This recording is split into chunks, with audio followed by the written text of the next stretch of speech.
desejamos. Vamos então estar, dar início a esta fala de hoje, que em dia 15 de março de 2020, falamos sobre a questão de as pessoas cegas ou com baixa visão estarem mais suscetíveis ao coronavírus.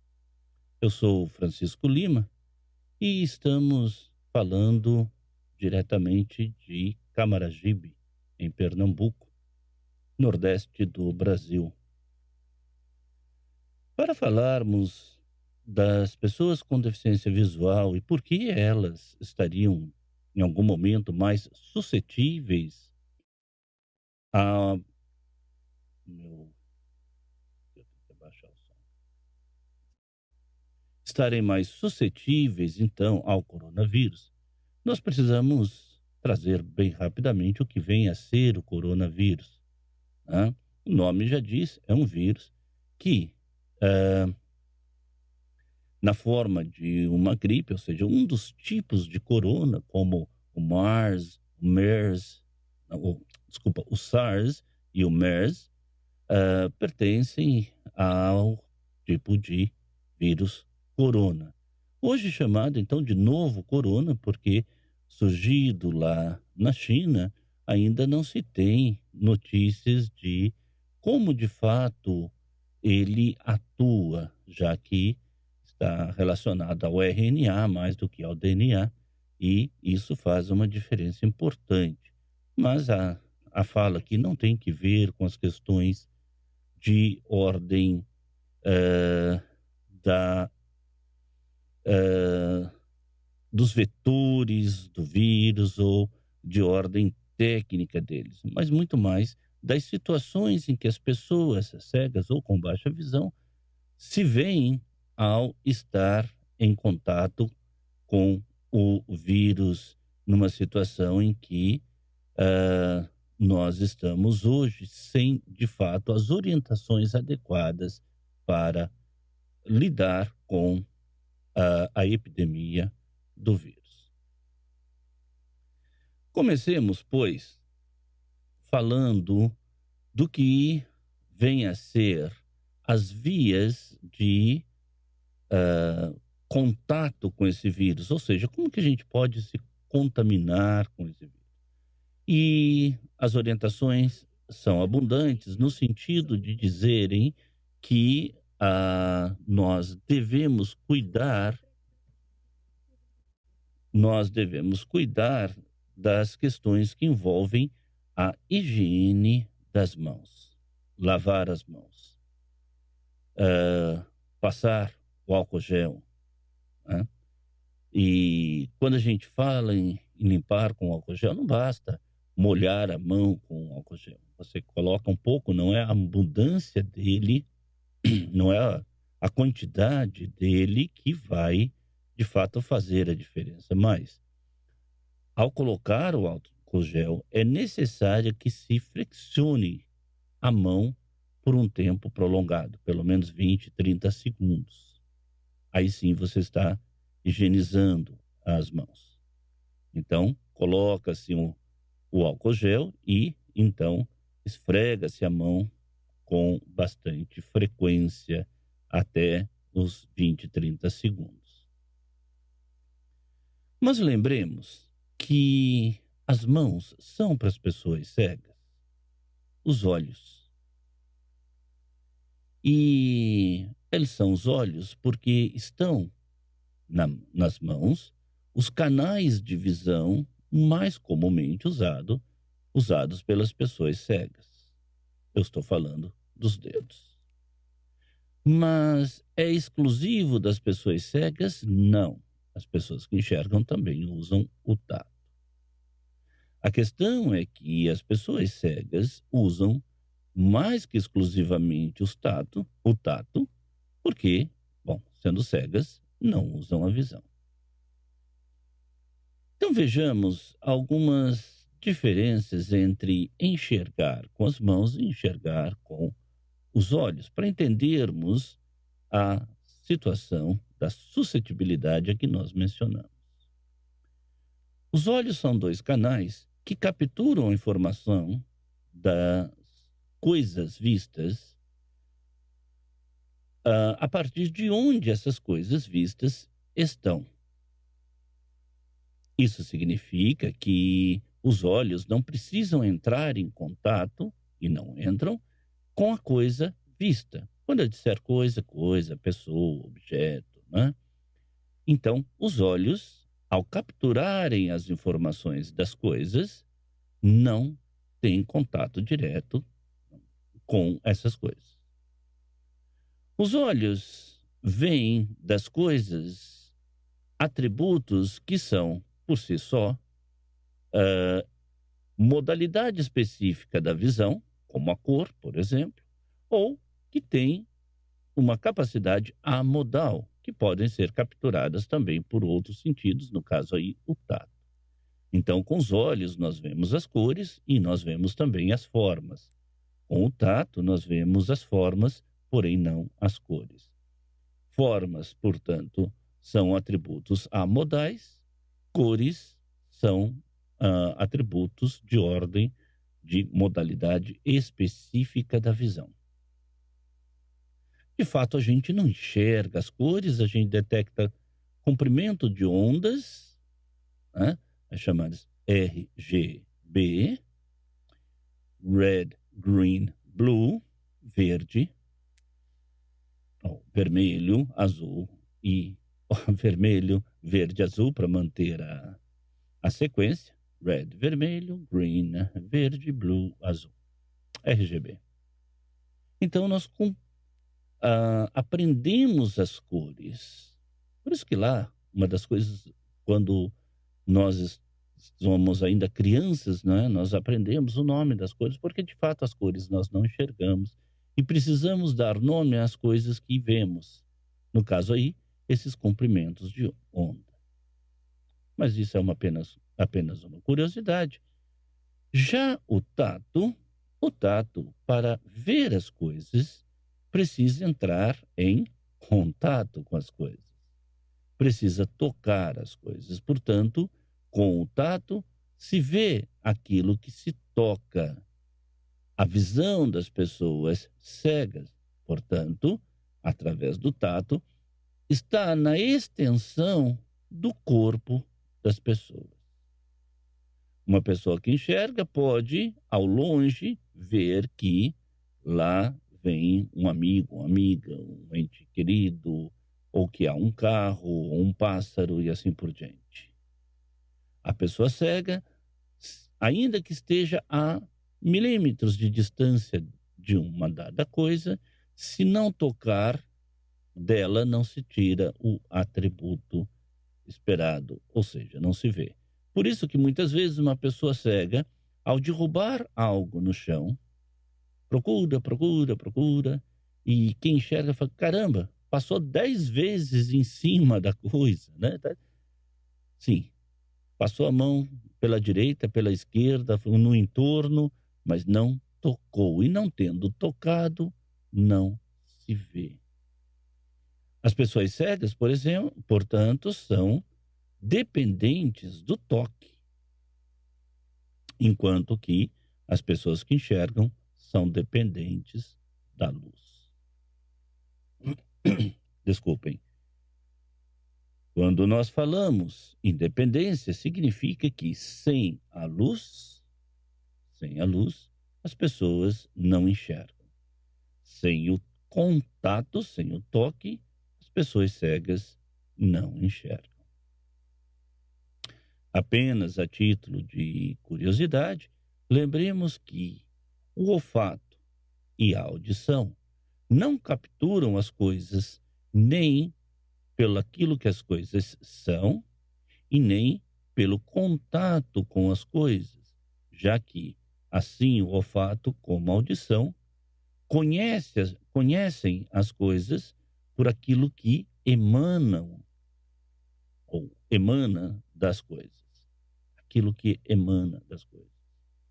Nós sabemos que é um carro que se aproxima, talvez até o carro do papai, o carro do tio, o carro do namorado, da namorada, porque nós ouvimos e, nesse sentido, reconhecemos que aquele som é do carro do papai e da mamãe. Nós sabemos que quem se aproxima é o nosso filho, o primo, o tio, porque nós reconhecemos pelo som o passo desse ente querido, desse conhecido. Mas na audição em si, o que captura é a vibração oriunda do ar em movimento, que, ao tocar os ouvidos, elicia tato, vibração. Então, em última instância, a gente acaba ouvindo por aí, né, uma forma de tato, já que é o tato que enxerga a vibração.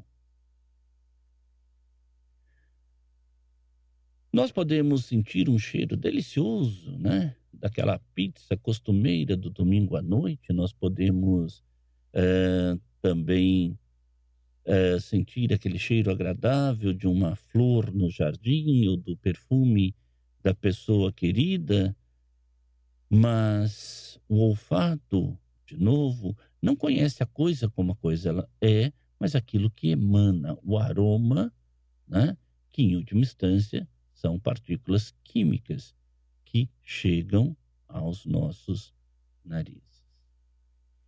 Nem todos os odores, nem todos os cheiros são agradáveis.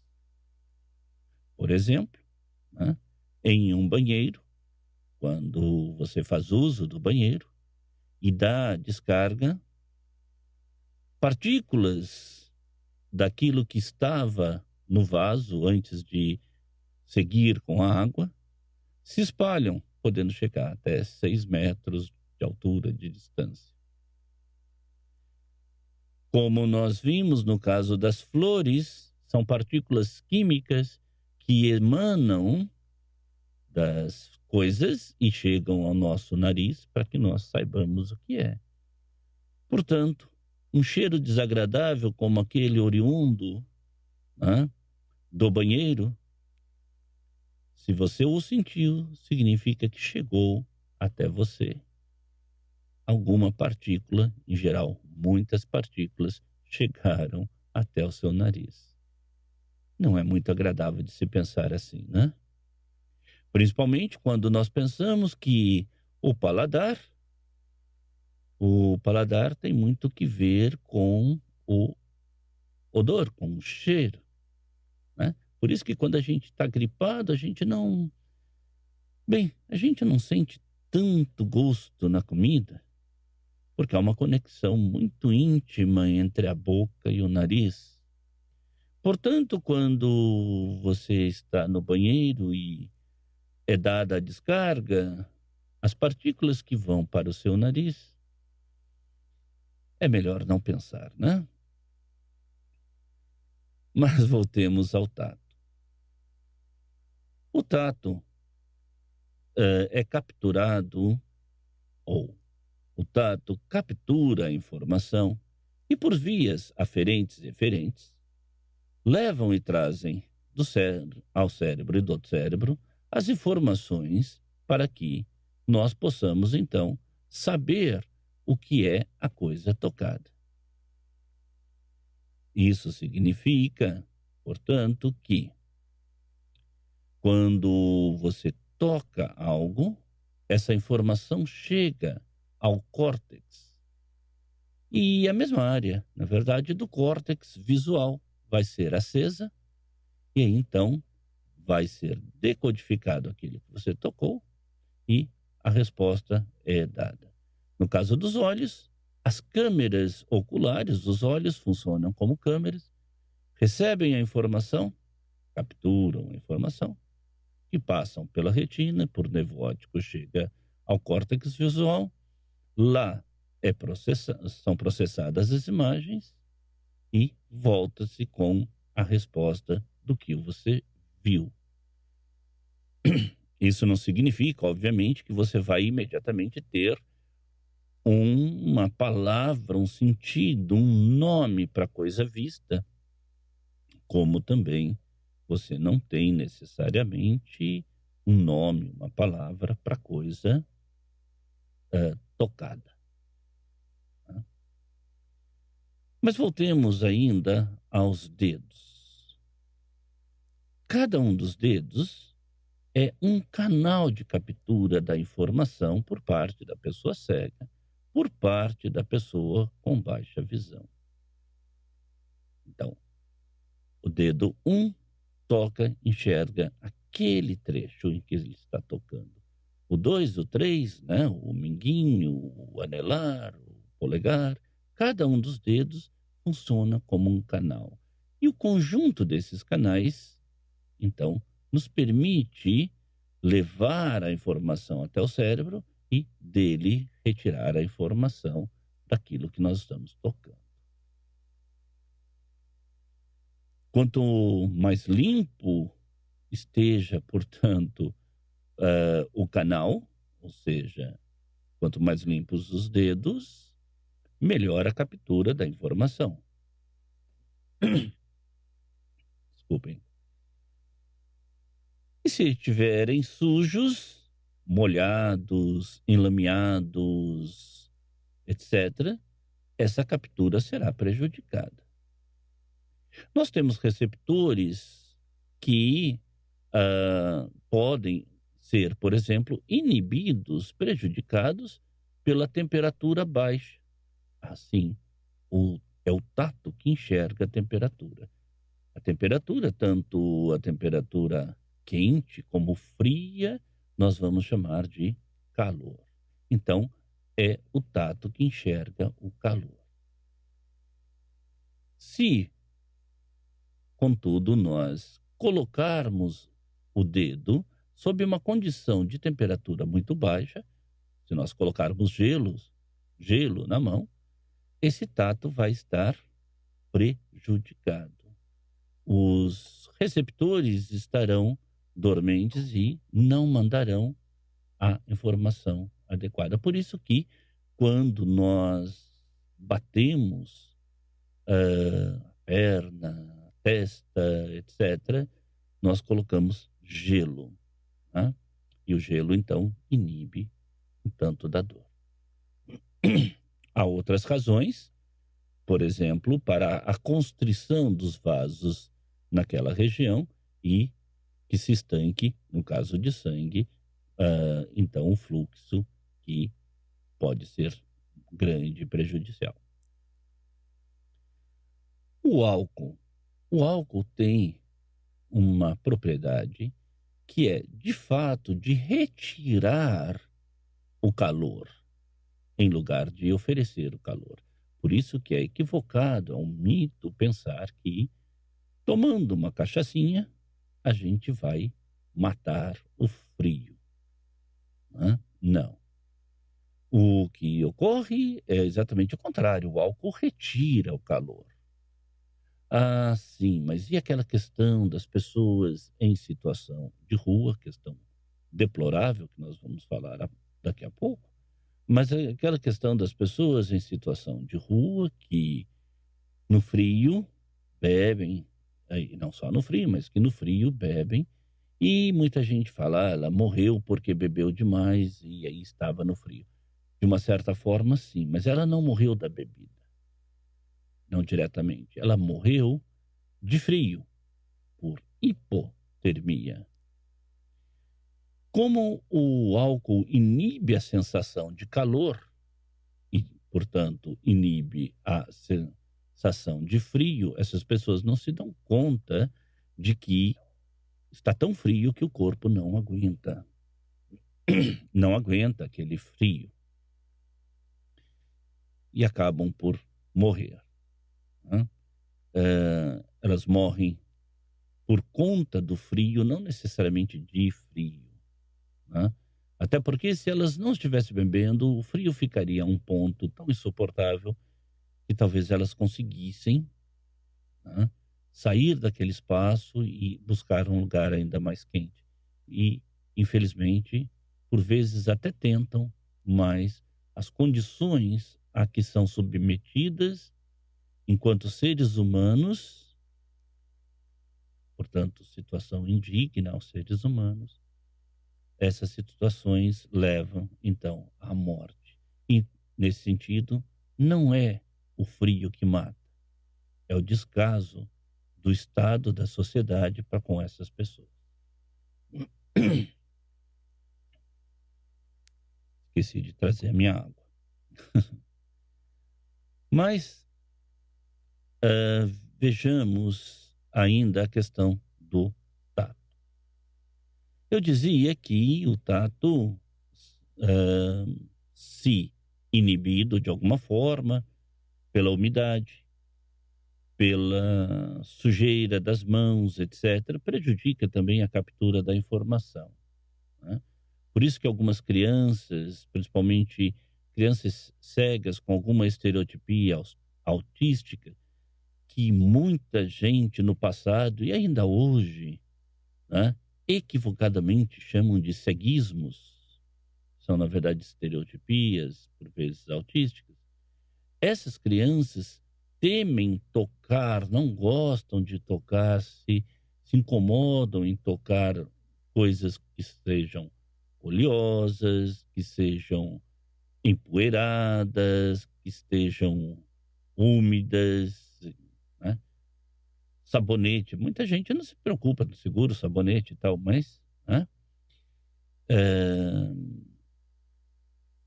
para algumas pessoas com autismo, pessoas cegas, o toque com aquela textura úmida, né, deslizante do, do sabonete é muito desagradável, né?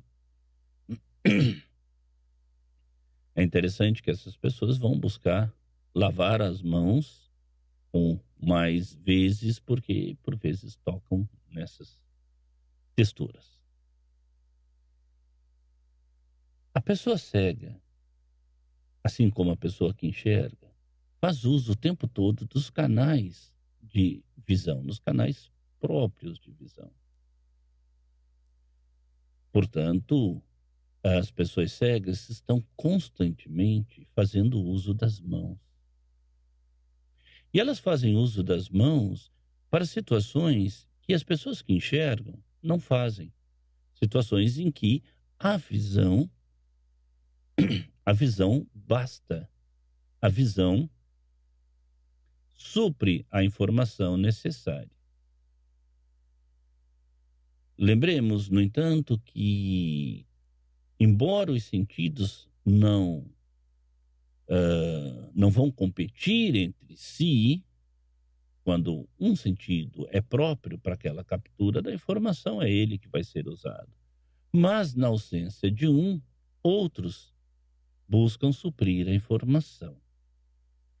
Então, não é que uma pessoa surda enxerga melhor que uma pessoa que não seja surda. Ela faz uso da visão para contínuos, para fenômenos que, bem, a audição supre. Então, você faz a leitura labial enquanto o outro ouve o que está sendo dito. A mesma coisa para o tato. As pessoas que enxergam também têm tato. O que acontece é que nem sempre se dão conta do uso que estão fazendo ou não se dão conta de que, na ausência da visão, enxerga-se com as mãos.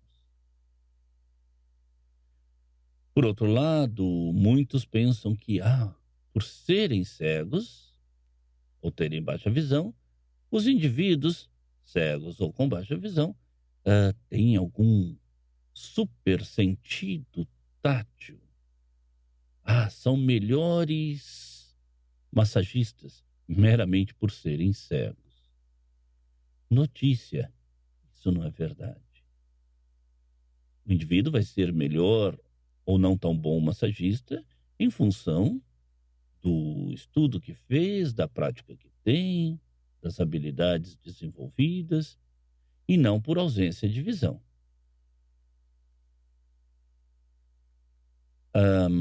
Algumas pessoas pensam, e até há um fetiche relacionado às pessoas cegas, que, por serem cegas, são ainda melhores amantes, porque afinal ah, conseguem fazer carinhos que quem enxerga não faria.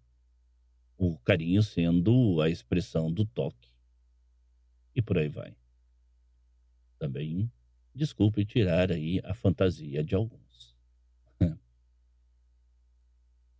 O, o fato de uma pessoa fazer uso do tato está muito relacionado, por exemplo, à profissão, ao exercício laboral, à experiência que ela tem.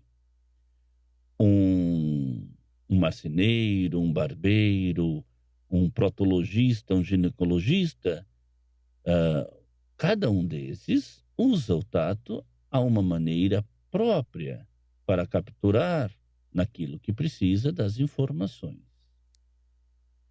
de que precisa. O marceneiro pode verificar com o tato se aquela madeira está de fato lisa ao seu interesse. O barbeiro, idem.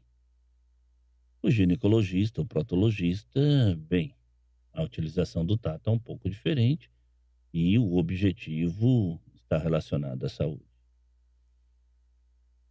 Por que pensar no tato ao falarmos do corona? Por que pensarmos em tato e visão para falarmos de uma situação de epidemia relacionada a um tipo de vírus que, sim, por mais que a gente postergue em algumas ações que são, na verdade, paliativas, o vírus vai alcançar a muita gente, a muitos de nós. Porque ao entendermos como as pessoas cegas enxergam, nós começamos a entender por que essas pessoas estão mais suscetíveis. Ora, para que uma pessoa cega encontre o garfo e a faca por sobre a mesa em um restaurante, por exemplo, a pessoa cega vai ter mais contato espacial com a mesa, físico-espacial, ou seja, ela vai passar a mão na mesa para saber onde que está, para encontrar esse garfo, esta faca, o copo, etc. A pessoa que enxerga vai direto nesse utensílio. Na medida que a pessoa passa mais a mão, ela tem mais área de contato, portanto, ela está mais suscetível a encontrar ali, né, depositado, o vírus que eventualmente alguém deixou de presente.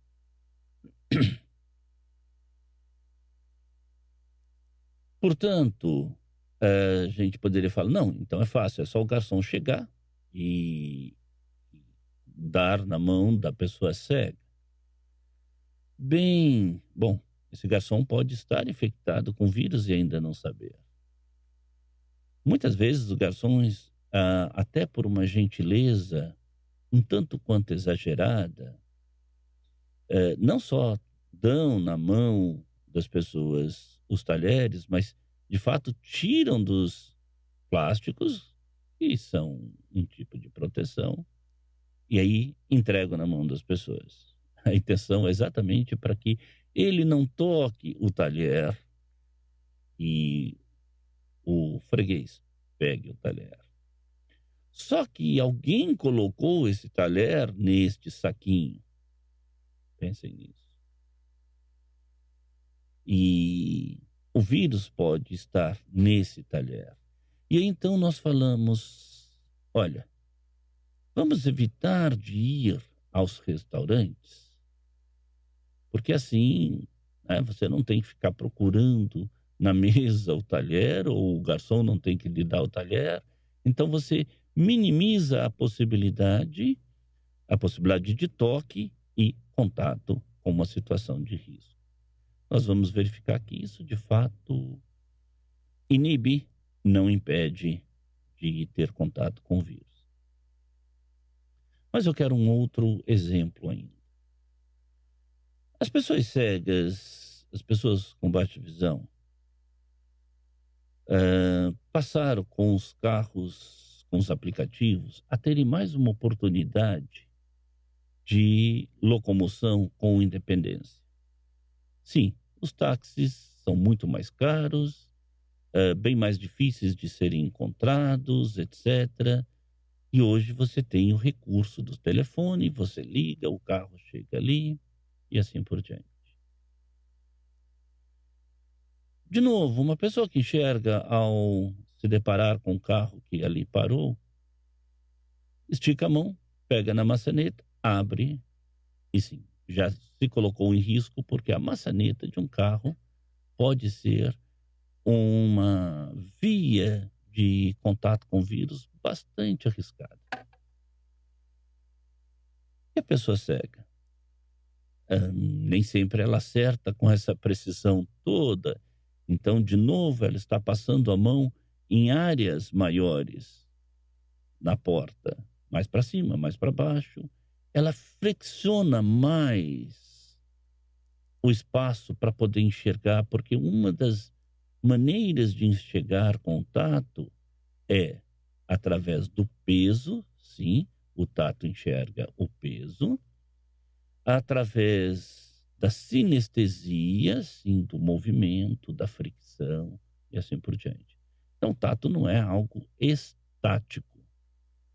De fato, o tato passivo, ou seja, aquele que você estende a mão e alguém coloca algo na sua mão, é menos preciso que o tato ativo, aquele que você faz uso e você explora para enxergar com as mãos.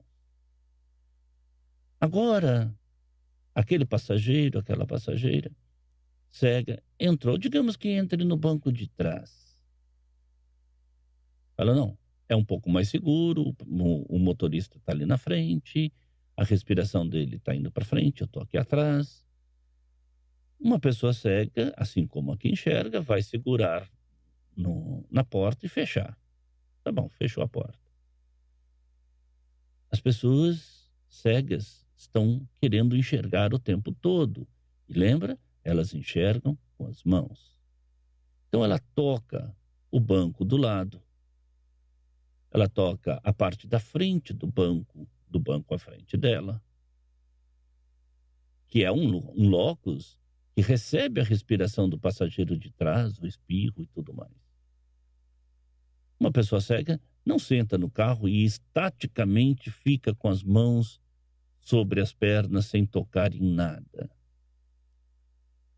É automático que ela busca enxergar o entorno. Por vezes ela está com a bolsa e ela coloca a bolsa por sobre o banco, ao lado, e depois ela vai pegar essa bolsa, ela toca mais outras partes do carro. O fato é que a pessoa cega, neste carro, toca muito mais que uma pessoa que enxerga.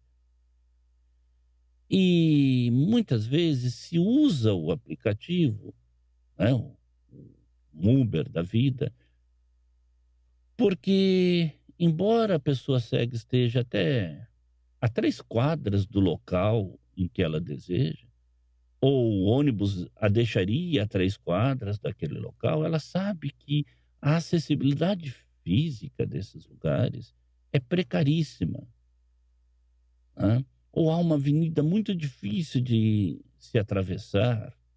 Então, sabendo disso, antecipadamente ela prefere o carro, o Uber, o 99, o que seja, porque assim ela pode chegar com maior segurança. Só que nos dias de hoje, viajar em um carro é menos seguro do que se pensa. Ah, não, mas se for de ônibus, são mais pessoas, o contato físico mais próximo. Sim, são sempre situações que aumentam esse risco. Mas não se deixa de ter o risco em um Uber, por exemplo. Nós não sabemos quem ali antes esteve. Quantas pessoas já esteve ali, com quantas pessoas o motorista interagiu. Mas uma alternativa para não ir aos restaurantes, dizem que os restaurantes têm que obedecer o mínimo de 2 metros de distância das mesas. Gente, a maior parte dos nossos restaurantes, você mal consegue passar com uma cadeira de rodas. Quem coloca 2 metros? E não dá para se fechar todos os restaurantes, as pessoas saem para trabalhar e elas precisam comer, e elas fazem uso de padarias, restaurantes, porque nem todas podem, conseguem, levam a comida de casa, né? Não é simples você simplesmente sair falando feche tudo. Além do que, as pessoas proprietárias dos bares, os garçons, os cozinheiros, etc., precisam receber para levar dinheiro para suas respectivas famílias. E sem trabalhar, adivinha, os patrões não vão pagar. E o nosso governo, obviamente, ignorando a existência do vírus, né, com uma postura energúmena, negando, dizendo que é por uma questão de mídia, invenção da mídia, etc., não se preparou e, portanto, não está preparado para atender às necessidades humanas dos cidadãos brasileiros que eventualmente vierem a se contaminar. E as pessoas com deficiência estão ainda mais suscetíveis nesta cadeia. E elas estão mais suscetíveis porque, inclusive, não tem acessibilidade sequer às informações. Parece que há aí um aplicativo voltado a informar sobre o coronavírus, um aplicativo para celular. Eu li hoje num post do Paulo Romeu, né, um grande batalhador pela acessibilidade para as pessoas com deficiência, que esse aplicativo não é acessível às pessoas cegas. Quanto de informação está chegando às pessoas surdas que falam Libras? Porque não basta a informação oriunda de produtores de fake news ou daqueles que disseminam que não, o vírus não existe, que é invenção, né? Invenção da mídia. Então, quando ouvirmos falar, nós precisamos verificar quem está dizendo, de onde, qual estudo que fez. Para eu falar aqui para vocês, eu tenho que ter algum conhecimento para que eu não passe para vocês informações que sejam inexatas, imprecisas, erradas e, menos ainda, intencionalmente falsas. Então, sim, nós temos que ouvir os canais oficiais, mas a gente tem que saber qual o canal oficial que a gente está ouvindo. E canal oficial de certas lives oficiais são lixo, em termos de informação. E, infelizmente, muitas pessoas têm nesse lixo a fonte de conhecimento. E, por conta disso, muitas pessoas poderão perder a vida. Mas voltemos nas situações em que a pessoa cega pode ter mais contato com o vírus em função do contato físico, do tato, de enxergar com as mãos. Pessoas cegas que fazem uso de bengala, e isso é uma prática que ainda existe, por vezes pegam essa bengala, dobram a bengala e colocam em cima da mesa. Isso é horrível, porque a bengala é a extensão da mão para que a mão não toque o chão. Por isso que isso, né, algumas pessoas chamam aquele piso com o relevo que vocês veem aí em calçadas, às vezes no metrô, piso tátil. Eu fico pensando, bem, eu que não vou ficar de 4 tocando aquilo lá, né? Não é piso tátil. Alguns percebendo o erro que foi cometido, e não foi por falta de informação, foi por uma questão de comércio. O piso tátil é muito mais uma fonte de riqueza indevida por parte de alguns, faz parte da chamada indústria da deficiência, mas vão lá e chamar de podotátil. Agora ficou bom porque eu coloquei um podo, né? Eu não podo me abaixar e ficar andando de 4 num piso tátil, né? Além de sujar minhas mãos e estar mais ainda em risco com todas as situações, não só de vírus, bactérias e tudo mais, eu ficaria com uma dor de coluna danada de andar de 4. E já faz muito tempo que os nossos ancestrais deixaram de curvarem-se tanto, né, para andar.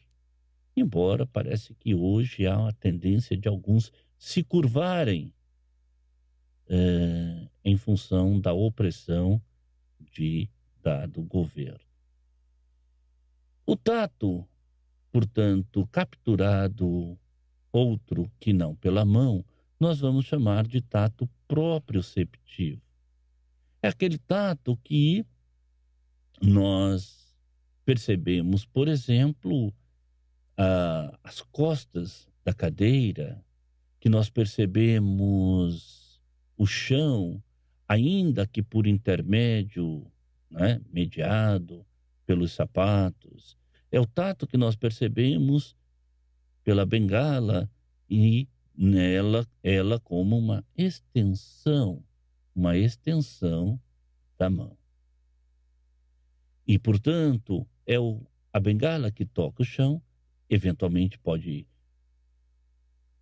tocar uma água estagnada, um cocô de cachorro que provavelmente não será de um cão-guia, porque os usuários de cão-guia tendem a pegar, né, o número 2 de seus cachorrinhos e, em geral, os cachorrinhos não fazem na calçada, são levados a fazer em lugares mais adequados, né?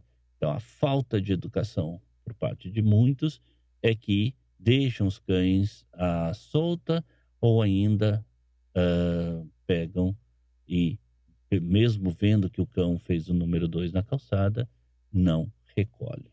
E a bengala pode tocar aquele espaço ou diretamente no cocô ou onde ali esteve o cocô. Então, não é uma boa ideia colocar em cima da mesa. E não é uma boa ideia, inclusive, segurar na ponta da bengala de qualquer maneira. Mas a pessoa dobra a bengala, coloca no bolso, coloca na bolsa, segura, chega no Uber, coloca do lado, no banco do lado, onde a outra pessoa vai sentar depois. Não é só uma questão do coronavírus, é uma questão de prática sanitária que a gente precisa entender e passar a usar com segurança. Uma pessoa, ao ver a bengala por sobre uma cadeira, pode, olha, dá licença, eu vou sentar aqui. Ela pega a bengala e devolve para a pessoa cega. Sim, e aí a pessoa cega que tinha colocado a bengala dela na cadeira do lado, além de contaminar a cadeira de uma outra forma, pode estar recebendo como troco, como presente do seu ato indelicado, que era deixar a bengala sobre a cadeira alheia, um vírus de volta, porque aquela pessoa eventualmente estava contaminada. Ao tocar a bengala e esta ser tocada pela pessoa cega, de novo há essa transmissão. Sim, se dá pelo toque dessa forma. Mas o coronavírus também se dá pela troca de fluidos corporais. E aí há uma questão, né, que os técnicos de orientação, mobilidade, Pessoas que ensinam pessoas cegas a como andar, fazer uso de bengala, tal, vão até ficar meio com a pulga atrás da orelha quando eu disser o que eu vou dizer agora. Tecnicamente, se ensina que a pessoa cega deva segurar no cotovelo, ou aquelas que assim preferem, no ombro das pessoas que enxergam, quando, por exemplo, estas vão ajudar a atravessar a rua, etc. Porque se a pessoa cega está segurando o cotovelo da outra pessoa, significa que a pessoa que enxerga está um passo ou meio passo à frente. Se precisar parar, ainda que o tempo de reação da pessoa cega seja um pouco mais lentificado, ela dá um meio passo à frente, fica ao lado da pessoa que enxerga e, portanto, não na frente do carro, razão pela qual a pessoa que estava atravessando a rua parou abruptamente. Ou porque ela estava distraída e aí sim percebeu um obstáculo, ou ainda porque alguém saiu inadvertidamente de uma porta, de uma garagem, abriu um portão, uma porta, no caminho.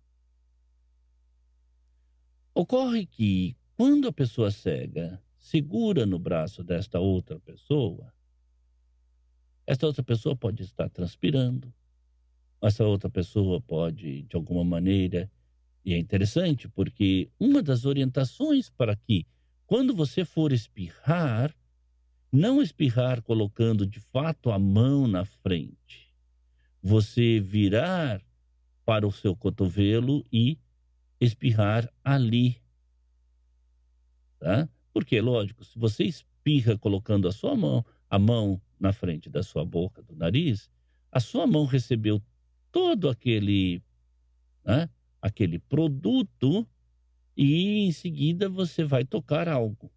E você fez uma transmissão, né, mediada pela mão. Então, orienta-se que você coloque o braço na frente, né, vire para o cotovelo e espirre. Tchau! Né? Eu coloquei o cotovelo na frente da boca e do nariz e espirrei. Ora, é exatamente onde a pessoa cega vai segurar. Bem, talvez seja melhor, então, que a pessoa que for orientar, a pessoa que for ajudar que você, pessoa cega, vá atravessar a rua, ela segure no seu cotovelo. Né? É lógico que daí, se você fez isso, é você que está colocando a pessoa em risco.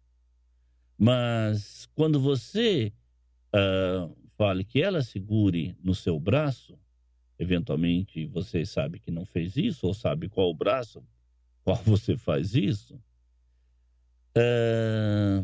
você não está usando esse ato, ou não está se valendo desse ato do toque no fluido corporal.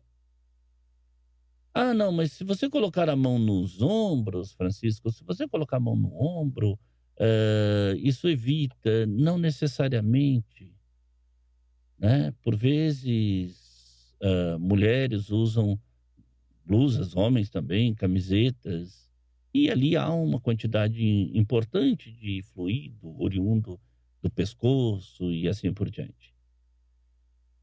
Gente, não é para se ter medo, receio, e agora o que eu faço? Eu vou então atravessar a rua sozinho e vou me colocar em risco de ser atropelado? Não.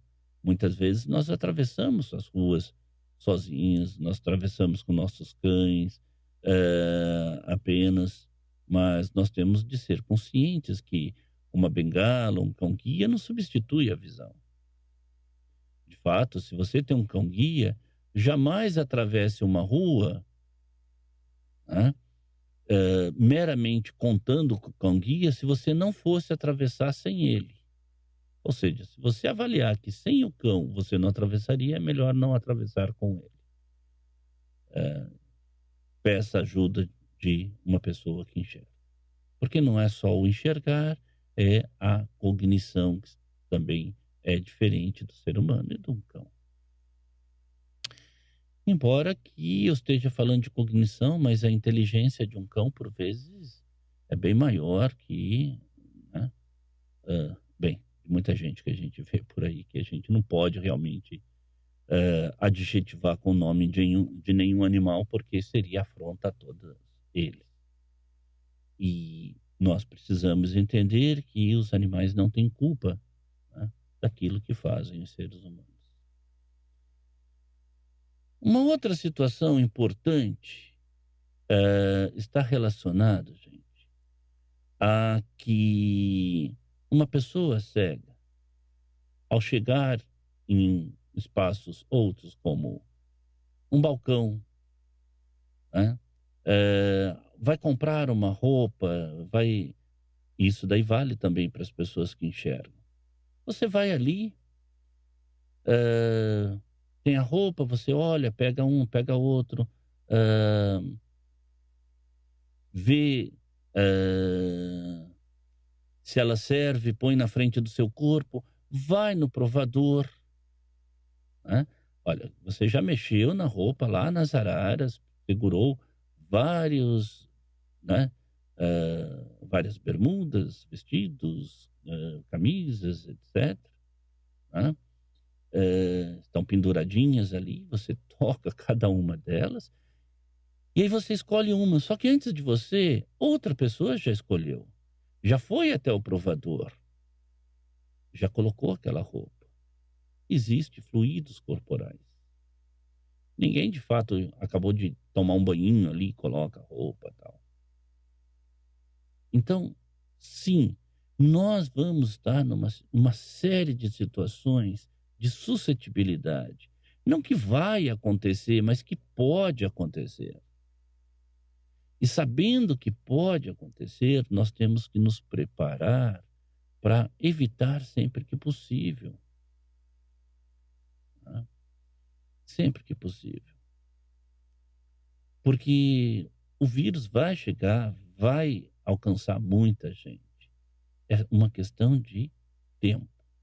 Por exemplo, agora nós estamos, hoje mesmo, ficamos sabendo que a Universidade Federal de Pernambuco e outras aqui de Pernambuco cancelaram temporariamente as aulas até o dia 15. Isso não vai evitar a contaminação pelo vírus. Isso pode diminuir, retardar a, a quantidade de pessoas, porque o grande problema do sistema é o sistema não está preparado para uma quantidade grande de pessoas lá nesse espaço, espaço hospital. O hospital está sendo reservado para as pessoas mais abastadas, porque as pessoas mais pobres vão ser sempre recomendadas a ficarem em casa. Ocorre que quanto mais pobre, as casas são menores, os espaços são mais exíguos, o contato com terceiros mais amplo. Então, uma pessoa que, tendo o vírus, foi mandada para casa e ela compartilha aquele quarto e cozinha com mais 5 pessoas, os avós, os pais e os filhos dessa pessoa, o Estado, ao negar o acesso dessa pessoa a um ambiente seguro hospitalar, está, na verdade, falando: volte para sua casa e coloque a sua família em risco. E as pessoas com deficiência, e não só pessoas cegas, as pessoas com baixa visão, tomemos agora as pessoas com deficiência física que precisam de cuidadores. Primeiro, gente, qual é o papel do Estado? O que o Estado está fazendo para assegurar a essas pessoas a garantia de, tendo um dos cuidadores, geralmente quem precisa do cuidador precisa mais de um, quem vai substituir esse cuidador, essa cuidadora, se ele ou ela ficar doente, pegar o coronavírus? Porque Se ele ou ela ficar em casa, e precisará ficar nesse sentido, quem vai cuidar da pessoa que continua lá precisando de alguém para trocar a fralda, para mudar a posição na cama, etc. Nós temos pessoas que fazem uso de cadeiras de rodas, que são tetraplégicas, pessoas, né, conhecidas, políticas. O que que elas estão pensando, garantindo na forma da lei a essas pessoas que estão lá em casa e que não têm um conjunto significativo de profissionais para cuidar, como essas próprias pessoas têm lá em seus gabinetes, lá em suas casas, né? Muitas vezes, a pessoa com deficiência física, e não só intelectual, por esse fim, que estão em casa, quem cuida são os pais, muitas vezes já idosos, são os avós e assim por diante. E se eles próprios ficarem doentes, quem vai ficar com essa pessoa que tem na figura do avô, do pai, etc., e às vezes o filho que está cuidando do pai, ou o neto que cuida do avô? E se essa pessoa ficar doente? Ela vai ficar dentro de casa com a pessoa que já tem suscetibilidade, por vezes, né, pulmonares, etc. O que que nossas cabeças pensantes em Brasília, tem? Em Brasília, em São Paulo, em Recife, estão considerando para seus pares com deficiência? O que que a ONS, aqui no Brasil, ONCB, né, está fazendo para orientar os afiliados e estes aos associados sobre o coronavírus? Sobre situações que, sendo essas pessoas, pessoas com deficiência, devem receber em casa a informação por áudio, a informação em braille e assim por diante. A formação em Libras, mas de fonte séria, com bons tradutores, porque nós sabemos que vários dos intérpretes, por mais boa vontade que têm, são pessoas formadas na interpretação religiosa de cultos, de missas e assim por diante.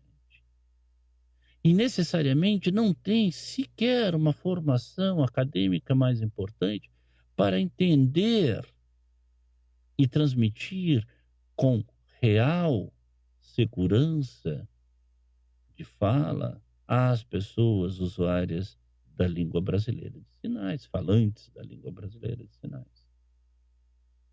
Então, isso precisa vir do Ministério da Saúde, a informação em Libras, em Braille, mas tinha que ter chegado ontem, e não no final do ano que vem. Até porque essa pessoa que não teve acesso talvez esteja morta. Porque sim, estão falando, não, mas a letalidade é muito pequena, apenas 2% das pessoas mais jovens. Só que 2% de 20 milhões em São Paulo, ou de 200 milhões no Brasil, que fosse 0,0001%, mas esse um indivíduo fosse seu pai, sua mãe, seu filho, sua tia, um amigo, namorado, para aí, você ia gostar disso? Como o presidente deste Brasil, em dado momento, disse que, bem, apenas umas poucas pessoas estavam morrendo, que a coisa não era assim tão grave. E a memória brasileira parece estar infectada por um vírus, este sim letal, que esquece daquilo que foi dito ontem, porque uma outra mentira foi dita hoje. E as pessoas com deficiência estão sendo deixadas de lado numa situação grave como essa. Uma pessoa com deficiência intelectual precisa, por vezes, de contato com uma outra pessoa, de assistência por parte de pais, cuidadores, etc., 24 horas por dia. E se o cuidador dessa criança, desse jovem, desse adulto, sim, as pessoas com deficiência também envelhecem. Eu certa vez ouvi da mãe de uma criança com síndrome de Down que quando o bebezinho dela nasceu, quem fez o parto foi um professor aqui da Universidade Federal de Pernambuco, e que ele chega para a mãe e dá a notícia da seguinte forma: a sua filha tem síndrome de Down, mas não se preocupa não. Ela não vai viver mais que 5 ou 7 anos. Um professor universitário na faculdade de medicina falando isso. E eu não estou falando que isso foi em 1302, não. Tá? Foi em 2004, 2005. A mãe me relata isso. Então, nós ainda temos pessoas que esquecem que há pelo menos 46 milhões de pessoas com algum tipo de deficiência. E sim, essas pessoas estão mais suscetíveis às situações do coronavírus, como a qualquer outra doença, por falta de informação e por falta de sensibilidade do Estado brasileiro de atender às necessidades dessas pessoas. Ainda se quer reduzir o salário que algumas dessas pessoas recebem exatamente por serem discriminadas para a educação, para o trabalho, para o lazer, querem reduzir esse recurso de um salário mínimo, que é um salário de fome, para a menos que 70% ou a 60% desse valor. Veja bem, hoje, agora há pouco, minha esposa foi à farmácia comprar um remédio de que eu faço uso. Semana passada o remédio estava a R$ 45, foi vendido hoje a 57. Quando ela perguntou por quê, cinicamente a pessoa falou: não, mas não aumentou. Aumentou sim, eu comprei semana passada. Bendito remédio dá uma semana só. Então, o que acontece? As pessoas com deficiência, sejam elas pessoas cegas, pessoas surdas, pessoas com autismo, com síndrome de Down, as pessoas idosas que precisam de cuidadores estão duplamente vulneráveis, porque elas estão vulneráveis no sentido de que se a pessoa que vem até a casa dela tiver, ela vai ser suscetível e está numa situação mais delicada, e se a pessoa não for, ela fica sem os cuidados médicos. Home care, para muitas pessoas, é a diferença entre uma vida digna e a morte. Não é mais ou menos, é entre a vida digna e a morte. E eu não sei o que as fundações de cegos, os institutos de surdos, etc., estão fazendo para orientar, para prevenir, para contribuir com as pessoas com deficiência, em nome de quem elas ganham dinheiro, elas, as instituições, as fundações. E nós estamos falando de um vírus que tem uma letalidade de 2%, dizem alguns, ainda completam. Não, para os idosos são 15%. Quem são os idosos? São os nossos pais, nossos avós. Então quer dizer que os velhos podem morrer numa letalidade de 15%, porque tudo bem, os mais jovens, a letalidade é só de 2%. Ora, junto com os idosos, morrem as pessoas com deficiência, que por vezes são idosos com deficiência. Voltamos, portanto, àquela situação em que os esquimós pegavam as pessoas com deficiência e as pessoas velhas, colocavam lá no caminho dos ursos para apaziguar os ursos. E aí ficavam as pessoas todas contentes, porque o deus urso, né, teve a fúria aplacada e, portanto, não atacou as vilas. Não, não eram deuses e não era fúria, era fome que, no caso, né, foi amainada pelas pessoas com deficiência e idosos que foram deixados no caminho dos ursos para morrer. É o assassinato em nome de um ritual, em nome da proteção de uma sociedade. Então, em nome dessa proteção da tal sociedade, mais economicamente abastada, nós falamos para as pessoas pobres: voltem lá para suas casas, infectem seus familiares mais próximos e fiquem lá. Nós mandamos que as pessoas com deficiência fiquem nas casas delas, e há um número muito grande de pessoas com deficiência que moram sozinhas por N razões, inclusive porque elas precisaram sair do seio familiar lá no interior, etc., porque era só no centro comercial, no centro social mais ativo, que elas minimamente conseguiam um emprego, uma educação, etc. Quantas pessoas no passado precisaram sair das suas casas, serem levadas de suas famílias aos institutos de surdo, de cego, para poderem ter acesso à educação. Educação que deve ser dada, garantida a cada uma das crianças nas escolas próximas às casas delas. E que, de novo, este governo, né, energúmeno está proclamando que as pessoas com deficiência querem estar em escolas para surdos, escolas para cegos.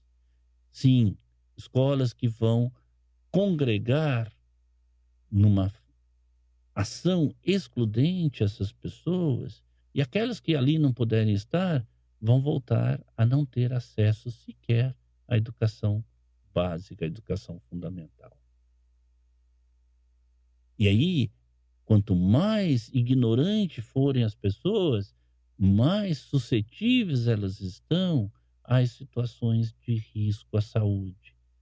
Como, certa vez, relatado em um congresso sobre DST-AIDS e a pessoa com deficiência, que, entrevistada pessoas surdas, elas diziam: não, eu não me previno, não faço uso de camisinha porque eu já sou surda, eu não vou pegar AIDS.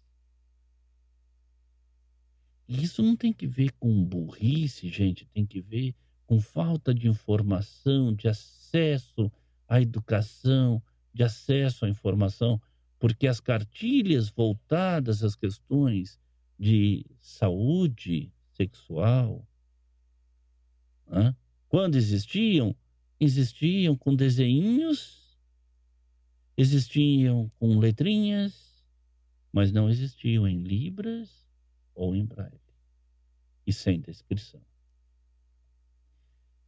Então, sim, as pessoas com deficiências estão mais suscetíveis ao coronavírus? Estão, mas elas estão mais suscetíveis a todos os vírus, a todas as doenças, porque elas têm sido denegadas o acesso à cultura, ao lazer, à educação e aos cuidados básicos de saúde.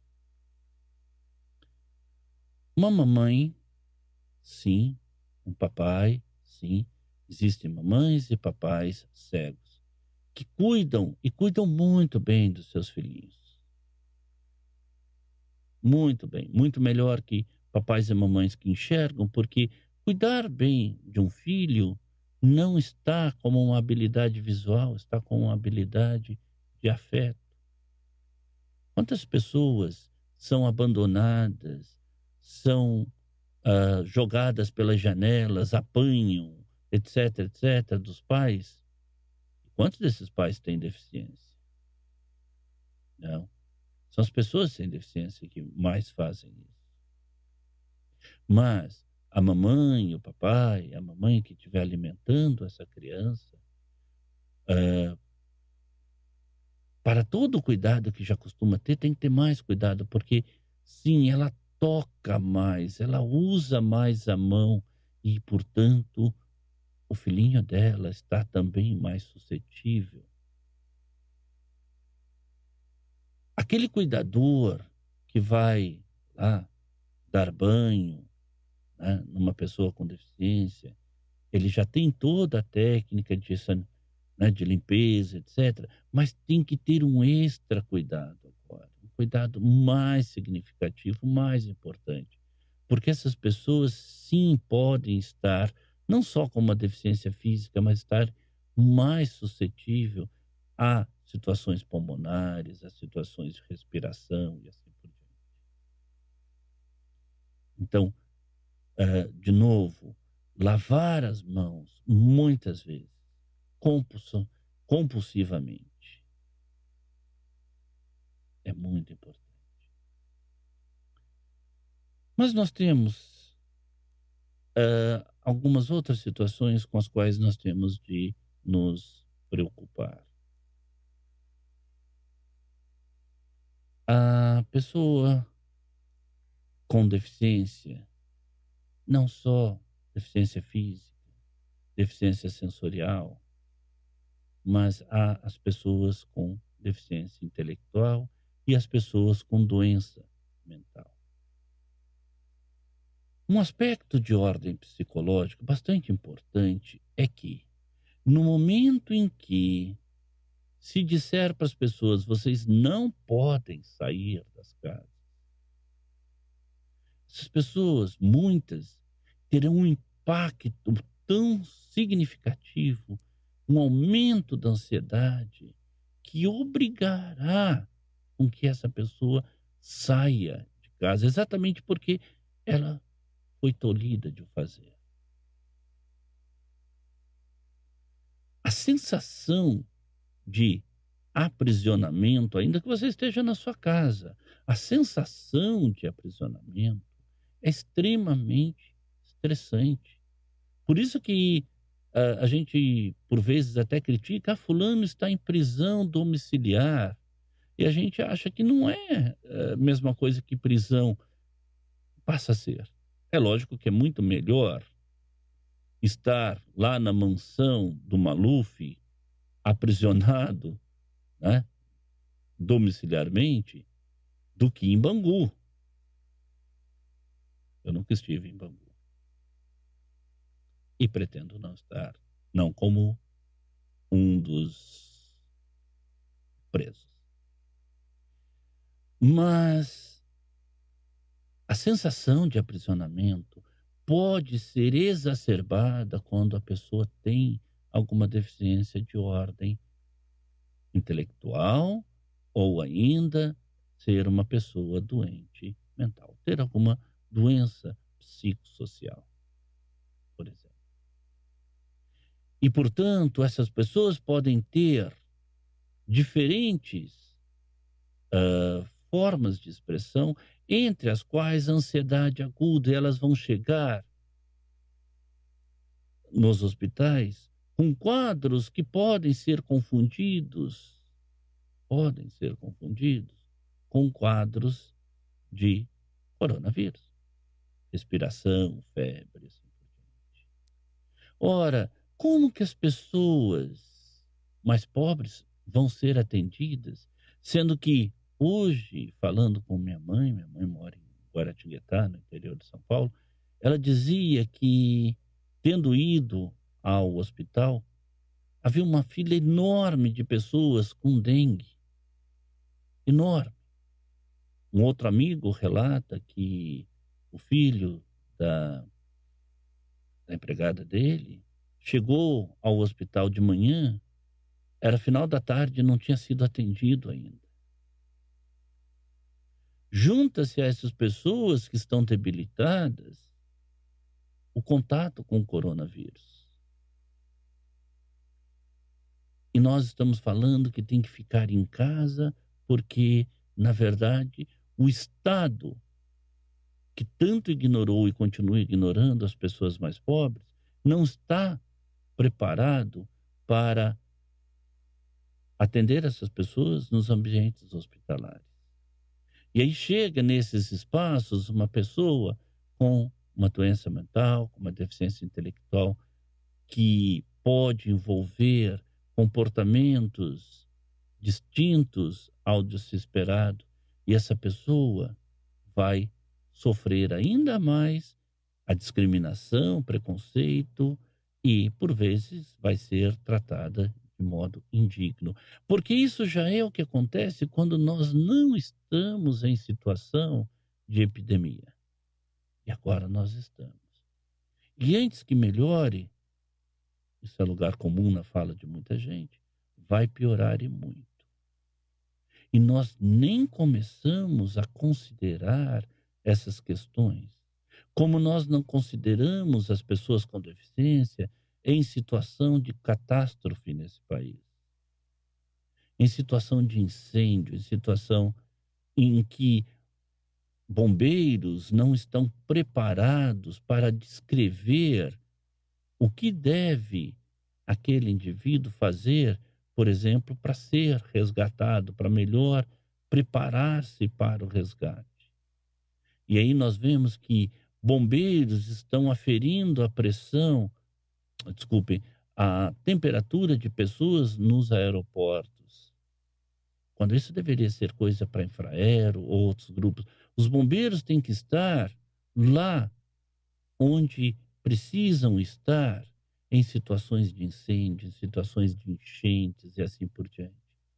Bastou chover em São Paulo para mais de 30 pessoas morrerem. É inadmissível que em 2020 pessoas morram por conta de chuva. Ah, não, mas elas construíram casas em lugares inadequados. Sim, elas construíram as casas lá e pagam muitas vezes para milicianos, porque milicianos hoje tem, não é só no Rio, tem em Brasília, até vieram do Rio, é verdade, mas tem em São Paulo, tem em todo lugar. Né? Até pagam. E pagam ali porque o Estado novamente negligenciou propiciar acesso a casas mais seguras, mais dignas. E nessas casas, nesses locais, existem pessoas com deficiência. Mas o que nós vemos da sociedade? O que nós vemos da classe política? O que nós vemos de representantes com deficiência nas classes políticas? Efetivamente falando, não falando da boca para fora, porque político fala muito da boca para fora, ganha dinheiro para falar. Né? Infelizmente não dizem, mas falam.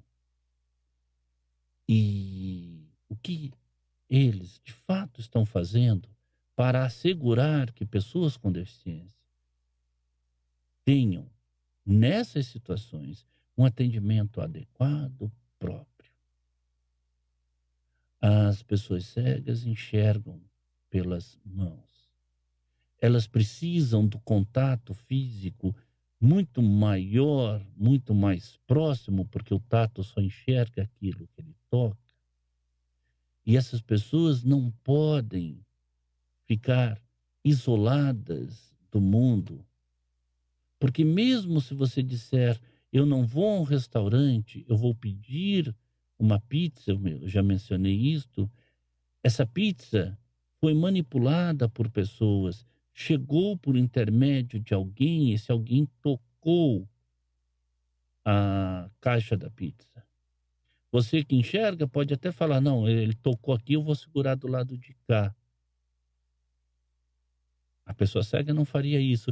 E de qualquer modo, lembra muito aquela situação em que o sujeito foi à casa de uma outra pessoa e a pessoa muito simpática ofereceu um café e o sujeito olha tal e vê que a boca da pessoa tá lá cheia de sapinho. Ela fica assim, mas não quer dizer que não. Aí recebe a xícara e a xícara tem um quebradinho. Fala: "Eu vou tomar o café exatamente nesse quebradinho aqui, para evitar, né, colocar a boca na xícara onde o sujeito que tem toda aquela pereba na boca colocou". E aí quando ele está tomando o café, o outro diz: "Olha, que coisa, você tem o mesmo costume que eu, só toma o café por aí". Pois é,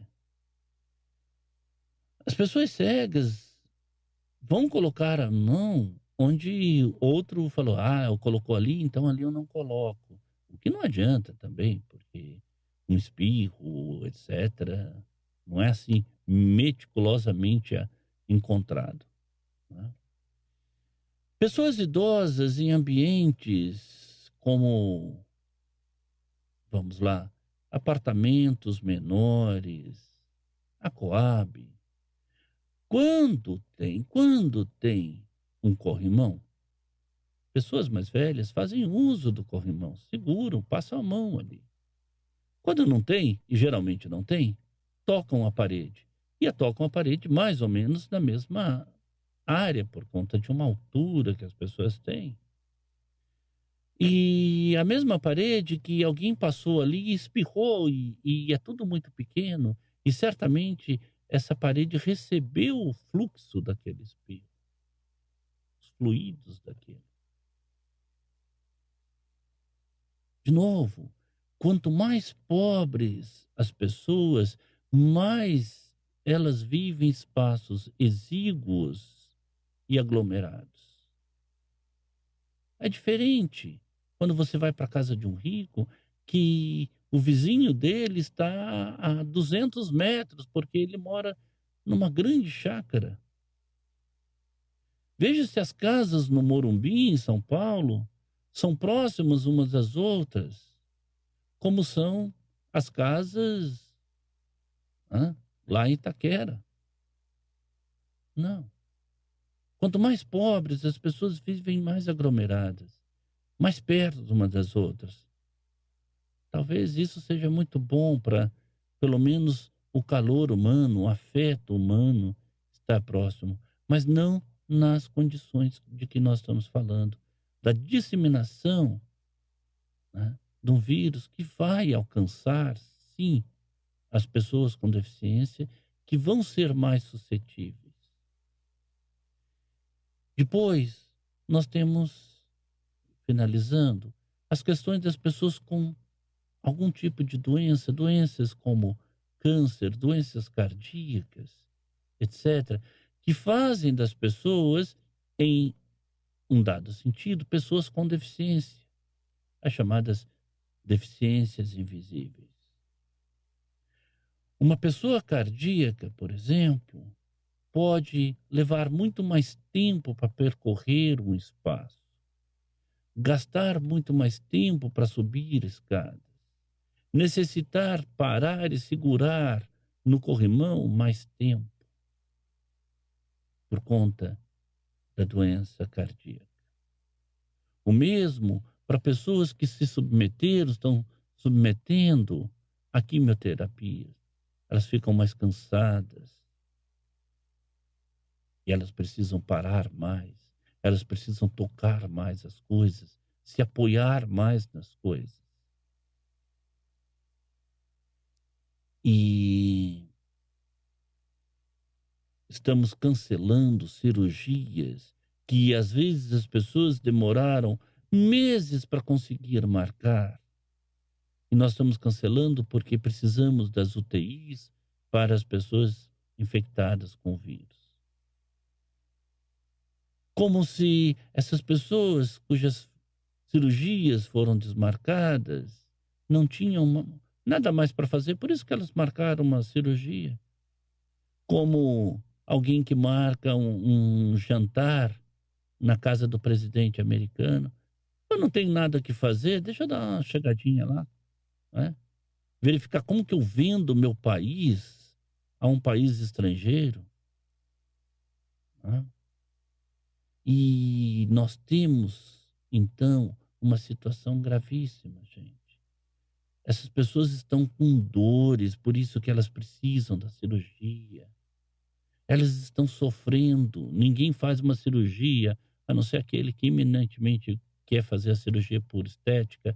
E ainda assim existe uma dor psicológica, um incômodo psicológico, senão não faria a cirurgia, ainda que por uma questão de estética.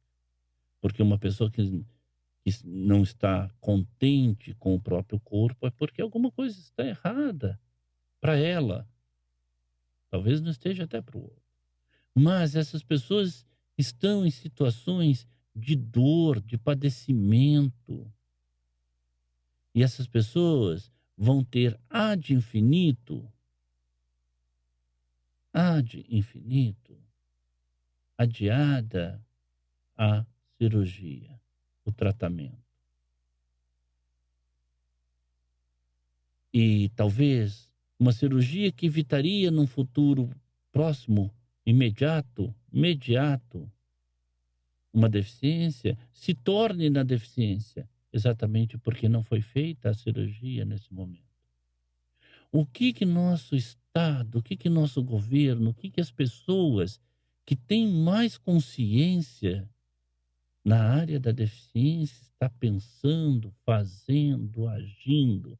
Onde estão os deputados com deficiência visual, com deficiência física, deficiência auditiva? Onde estão essas pessoas que não estão pensando? Pensando pode até estar, mas não estão agindo, não estão se manifestando, não estão trazendo a informação, a não ser que vão para a boca lá do microfone fazer política. Não, as pessoas com deficiência não precisam desse tipo de política. Precisam de atendimento às necessidades básicas humanas. Porque se os olhos das pessoas cegas, das pessoas com baixa visão, são os dedos, são 10 olhos que estão olhando o que essa sociedade está fazendo com essas pessoas. E o que elas estão vendo não é nada bom. Nós precisamos entender que não é uma questão de ficarmos em pânico, mas é o caso de ficarmos atentos, de prestarmos atenção, de sermos proativos, porque esta situação com o vírus Covid-19, hoje,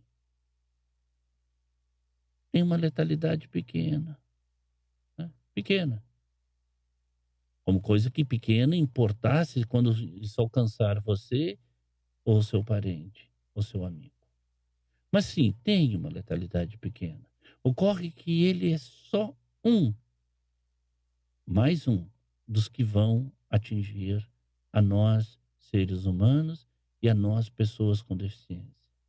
Se nós, pessoas com deficiência, não começarmos a cobrar efetivamente dos nossos representantes, dos nossos prefeitos, dos nossos vereadores, dos nossos políticos, se nós não cobrarmos deles ação efetiva, sim, será um bom meio de acabar com a deficiência no Brasil, acabando com as pessoas com deficiência.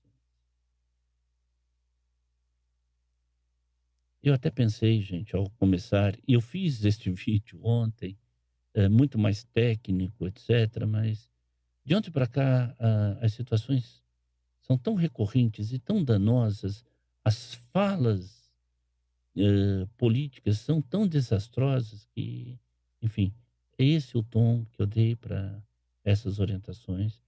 Espero que, de alguma forma, elas possam contribuir com você. Atente porque pessoas cegas, pessoas com baixa visão, tendem a colocar muito mais as mãos nos olhos, no rosto, precisam, né, tocar mais. É bom esse toque, esse afeto, enxergar o outro pelas mãos. Mas, neste momento, vamos evitar as situações que nos colocam e colocam os nossos entes queridos em risco. Não é para entrar em pânico, não é porque uma pessoa pegou o vírus que a gente tem que ficar desesperado achando que essa pessoa vai morrer, mas sim, vamos cuidar para que ela não morra, porque o risco é real, falacioso, mentiroso, né? Sacana é quando o presidente vem e diz que não, que está tudo bem, que isso é coisa da mídia. Está tudo bem para ele, que qualquer coisinha vai lá para o Albert Einstein ou outro hospital de, né, alta complexidade, etc, etc. Nem todas as pessoas mais pobres, vendedoras de carro e que têm câncer, vão para onde foi o Queiroz, que eu não sei onde, porque eu não sei onde ele está, né? A maior parte das pessoas, seres humanos, cidadãos pagantes, honestos, vão mesmo morrer na porta de hospital. Na porta porque ficam na fila para serem atendidos. Na porta porque o tratamento que poderiam receber não recebem quando do momento em que precisam. Exames que são feitos depois de 2, 3, 4 meses, quando precisariam ter sido feitos ontem. Pessoas com deficiência estão mais suscetíveis e nós, que podemos ainda ter um pouco de ação a partir daquilo que a gente é, daquilo que a gente faz, a gente deve ajudar aqueles que não podem. Porque aquelas pessoas que estão mal assistidas em suas casas vão deixar de ser assistidas ainda mais se os cuidadores, se as pessoas que cuidam delas não estiverem bem de saúde. E quando eu digo mal, não é mal porque as pessoas atendem mal. Não, mal porque deveria ser uma ação do Estado. O Estado deveria se responsabilizar por isso. Tá? É indigno tirar do salário de alguém o dinheiro para pagar um cuidador quando esse cuidador é essencial, porque o salário é para dar condição de vida e o cuidador deveria ser uma responsabilidade do Estado. Mas, infelizmente, a nossa classe, chamada de juízes, desembargadores, ministros, não são uma classe muito compreensiva dos direitos da pessoa com deficiência. É uma classe que ainda não estudou a Convenção de Nova York, que não entendeu o que é uma LBI ou a Lei 10.098 de 2000. É uma classe que, bem, também vai a um Albert Einstein da vida. Mas é uma classe que deveria entender que são elas próprias, muitas vezes, idosas e que têm pais e mães que são idosos e que têm parentes que algum dia, se já não o são, poderão ser pessoas com deficiência. E a não ser que o judiciário passe a ser proativo na defesa dos direitos da pessoa com deficiência, esse vírus vai matar muito mais pessoas com deficiência do que quem não tem deficiência. Uma boa noite para todos, obrigado, e aqueles que me assistirem, eventualmente, posteriormente, que também possam valer-se dessas informações, que mais do que tudo são reflexões de alguém que está incomodado com o descaso para com o cidadão brasileiro, menos abastado, mais suscetíveis a doenças, menos cuidado, mais ignorado, negligenciado pelo Estado brasileiro.